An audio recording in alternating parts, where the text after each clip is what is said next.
오늘 우리에게 주시는 하나님의 말씀은 시편 23편 6절입니다. 내 평생의 선하심과 인자하심이 반드시 나를 따르리니 내가 여호와의 집에 영원히 살리로다. 아멘.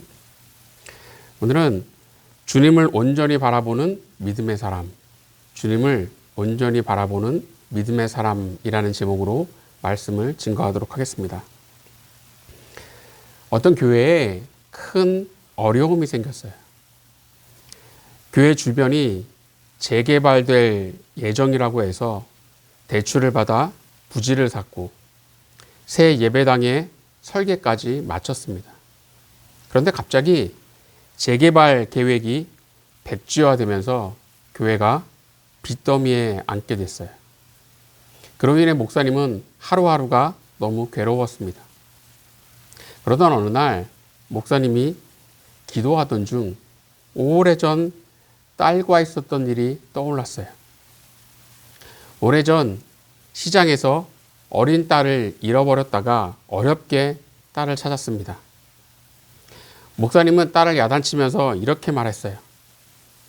아빠를 잃어버렸으면 그 자리에 가만히 있어야 아빠가 찾지. 그렇게 울며 불며 돌아다니면 어떡해? 목사님은 그때 자신이 딸에게 했던 말이 떠오르면서 마치 주님이 자신에게 이렇게 말씀하시는 것 같았습니다. 넌 왜 그렇게 여기저기 돌아다니고 있니? 나만 바라보라고 하지 않았니? 목사님은 하나님을 바라보기보다 눈앞의 상황만을 바라본 자신의 연약함을 회개했어요. 그리고 주님만 바라보면 이 어려움도 하나님께서 감당할 수 있도록 인도하신다는 믿음의 확신을 얻었습니다. 고린도전서 10장 13절을 보겠습니다. 사람이 감당할 시험 밖에는 너희가 당한 것이 없나니 오직 하나님은 미쁘사 너희가 감당하지 못할 시험 당함을 허락하지 아니하시고 시험 당할 즈음에 또한 피할 길을 내사 너희로 능히 감당하게 하시느니라. 아멘. 상황이 어렵다고 마음이 급하다고 해서 하나님을 바라보는 것을 포기해서는 안 된다라는 거예요. 하나님은 우리가 시험을 당할 때 그냥 내버려 두시는 분이 아닙니다. 감당하지 못할 것 같은 상황에서도 감당할 수 있도록 길을 열어주신다는 거예요. 오늘 본문 6절을 함께 봅니다. 내 평생의 선하심과 인자하심이 반드시 나를 따르리니 내가 여호와의 집에 영원히 살리로다. 본문에 보면 주님의 선하심과 인자하심이 반드시 나를 따른다라고 말씀하고 있어요. 이것은 다윗이 하나님의 선하심과 인자하심이 자신을 떠나지 않았다는 고백이에요. 그런데 우리는 때로 다윗과는 다르게 왜 내 삶은 이렇게밖에 안 되지? 언제까지 이렇게 살아야 하지? 라며 내 형편과 처지가 지긋지긋하다고 느낄 때가 있습니다. 이럴 때 내 형편과 상황을 보는 게 아니라 주님을 바라보아야 한다는 거예요. 그러면 주님의 선하심과 인자하심이 내 삶에서 한 번도 떠난 적이 없다는 것을 깨닫게 됩니다. 그리고 그 사실을 깨달으면 어려움은 사라지지 않아도 주님이 함께 하신다는 믿음으로 그 어려움을 감당할 수 있게 되는 거예요. 그런데 문제는 주님을 온전히 바라보느냐 하는 겁니다.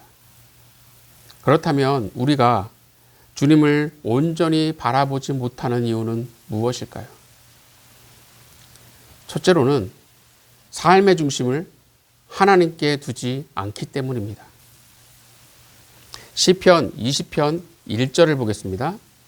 환난 날에 여호와께서 내게 응답하시고 야곱의 하나님의 이름이 너를 높이 드시며. 본문에 보면 환난이라는 말이 나오는데 이 말은 단순한 어려움을 뜻하는 게 아니에요. 나라의 운명을 결정하는 큰 전쟁을 목전에 둔 혼란과 공포의 상황을 뜻합니다. 지금 다윗은 혼란과 공포가 팽배한 전쟁을 앞두고 있는 거예요. 그런데 시편 20편 7절을 보겠습니다. 어떤 사람은 병거, 어떤 사람은 말을 의지하나 우리는 여호와 우리 하나님의 이름을 자랑하리로다. 일반적으로 전쟁을 앞두게 되면 각종 무기를 점검하고 군사의 수를 늘립니다. 다윗도 전쟁을 위해 이런 준비를 했을 거예요. 그러나 다윗에게 중요한 것은 그런 준비 자체가 아닙니다. 무엇을 최종적으로 의지하느냐가 중요했다라는 거예요. 그래서 다윗은 하나님의 이름을 자랑한다라고 말했어요. 여기서 자랑하리로다라는 말에는 하나님을 기억하고 의지한다는 의미가 담겨져 있습니다. 그래서 이 말씀은 단순히 입으로 하나님의 이름을 말한다는 뜻이 아니라 전쟁의 승패를 결정하는 힘이 말과 병거에 있는 것이 아니라 하나님께 있다는 다윗의 고백이라는 거예요. 이것은 전쟁을 앞둔 상황에서 보이는 일반적인 모습과는 다릅니다. 그렇다고 다윗이 군사력이나 무기를 무시했다는 것은 아니에요.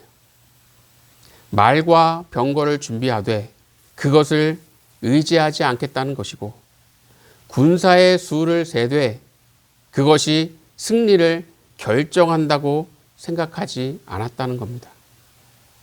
다윗은 삶의 중심이 언제나 하나님이었기 때문에 그 어떤 것보다 우선시되는 것은 하나님을 의지하는 믿음이었다라는 거예요. 호주 옆에 여러 섬으로 이루어진 바누아투라는 섬나라가 있습니다. 오래전 이 섬에 선교를 위해 2명의 선교사가 들어갔다가 원주민에 의해 죽임을 당했어요. 심지어 원주민들에게 잡아먹혔습니다. 이후 이 소문이 퍼지면서 바누아투로 가겠다는 선교사가 없었어요. 그런데 25년 후 스코틀랜드의 젊고 유명한 존 패튼 목사님이 그곳에 선교사로 가겠다고 나섰습니다. 그러자 그곳에 갔다가는 식인종에게 잡혀 먹힌다며 가지 말라고 보는 사람마다 다 말리는 거예요. 그러나 목사님은 자신의 안전보다 하나님께서 맡기신 그 사명을 더 중요하게 여겼습니다. 그래서 그 무시무시한 선교지로 들어가게 돼요. 그럼 이 바누아투에서 목사님은 어떻게 되었을까요? 그곳에서 43년간 사역하시면서 때로는 배신도 당하고 무서운 질병으로 고생도 하고 동료 선교사들의 순교도 보았지만 결국 많은 사람들이 복음을 받아들이고 교회가 세워지는 놀라운 열매가 있었다라는 거예요. 오늘 본문 6절에서 다윗은 하나님의 선하심과 인자하심이 늘 자신에게 있었다라고 고백했습니다. 그러나 다윗의 삶만 놓고 보면 하나님의 선하심과 인자하심을 발견하기에는 어려운 순간들이 너무 많았어요. 그럼에도 다윗은 눈앞의 상황만 보고 하나님의 선하심을 판단하지 않았어요. 언제나 하나님 중심의 삶을 유지했습니다. 그래서 누구보다 험난한 삶을 살았음에도 그 모든 풍파를 이겨내고 하나님의 선하심과 인자하심이 자신에게 있었다고 고백할 수 있었다라는 거예요. 우리는 그리스도인이기 때문에 삶의 중심을 하나님께 두어야 합니다. 삶의 중심이 하나님께 있을 때 비로소 어려움 중에도 주님을 바라볼 수 있고, 다윗처럼, 존 패튼 목사님처럼 고난을 감당할 수 있는 영적인 힘이 생기는 겁니다. 이것을 잊지 마시고 삶의 중심을 주님께 두는 가운데 하나님을 온전히 바라보는 주의 백성이 되기를 간절히 축원합니다. 두 번째로, 주님을 온전히 바라보지 못하는 이유는 하나님 외에 목자가 너무 많기 때문입니다. 어느 목사님이 이스라엘에서 유학하다가 목자들이 양을 치는 현장을 보게 됐다는 거예요. 여러 명의 목동이 들판에서 양을 치는데 갑자기 폭우와 우박이 쏟아졌습니다. 목동들은 양떼를 몰아서 큰 동굴 안으로 피신했어요. 잠시 후 비가 그치고 떠날 때가 되자 목사님은 이 많은 양떼들이 어떻게 자기 목자를 따라갈까 궁금했어요. 그런데 의문이 쉽게 풀렸습니다. 한 목동이 일어나서 동굴에서 나가면서 노래를 부르자 한 무리의 양떼가 그 목자를 따라갔고, 다른 양들은 그대로 동굴에 남아 있었어요. 그 다음에 또 다른 목동이 일어나 노래를 부르자 그 목동의 양만 일어나서 따라 나갑니다. 목동들은 어떤 양이 자기 양인지 찾을 필요도 없고 자기 양이라며 싸울 일도 없다는 거예요. 양들은 자기 목자가 부르는 소리를 듣고 다 따라가더라는 겁니다. 양에게는 목자가 한 명뿐입니다. 여러 목동들이 있지만 양에게 목자는 한 명뿐이에요. 그런데 우리는 어떻습니까? 돈, 인맥, 학력, 심지어 가족까지도 하나님보다 더 의지하고 그것에 따라 삶의 방향을 결정할 때가 많다는 겁니다. 그것들이 하나님보다 더 중요해지는 순간 그것이 내 인생의 목자가 되고 만다라는 거예요. 출애굽기 20장 3절을 보겠습니다. 너는 나 외에는 다른 신들을 내게 두지 말라. 이것은 10계명 중 제1계명입니다. 우상 숭배하지 말라는 것은 그만큼 하나님께서 우상 숭배를 가장 싫어하신다는 것이고, 10계명 중 제1계명이 이 우상을 섬기지 말라는 것에 둔 것은 그만큼 우상 숭배에 하나님께서 매우 민감하시다라는 거예요. 그런데 이스라엘 백성은 어떻게 했습니까? 바알과 아세라를 비롯한 온갖 우상을 섬기며 하나님을 대신할 것을 만들었다는 거예요. 그러나 다윗은 달랐습니다. 시편 23편 1절을 보겠습니다. 여호와는 나의 목자시니 내게 부족함이 없으리로다. 다윗은 여호와는 나의 목자시니 라고 고백합니다. 다윗에게 하나님은 여러 목자 중 하나가 아니에요. 다윗에게 목자는 오직 하나님 한 분뿐입니다. 그래서 다른 것들이 아무리 따라오라고 노래를 불러도 유혹을 해도 다윗은 하나님 외에 다른 것에 눈과 마음을 돌리지 않았어요. 그래서 1절에서 여호와는 나의 목자시니 라고 시작한 다윗의 고백이 오늘 본문 6절에 와서는 내 평생에 선하심과 인자하심이 반드시 나를 따르리니 라는 고백으로 이어진 것입니다. 다윗은 자신의 인생을 돌아보면서 내가 잘해서 여기까지 왔다 라고 말하지 않습니다. 하나님께서 자신을 선하심과 인자하심으로 이끄셨다고 고백했어요. 이것이 목자 되신 하나님을 온전히 바라보는 사람만이 할 수 있는 고백입니다. 이렇게 다윗은 다른 것을 목자로 삼지 않고 오직 하나님을 목자로 삼았기 때문에 수많은 고비 속에서도 믿음을 지킬 수 있었다는 거예요. 이러한 다윗의 믿음이 오늘 우리의 믿음이 되어야 합니다.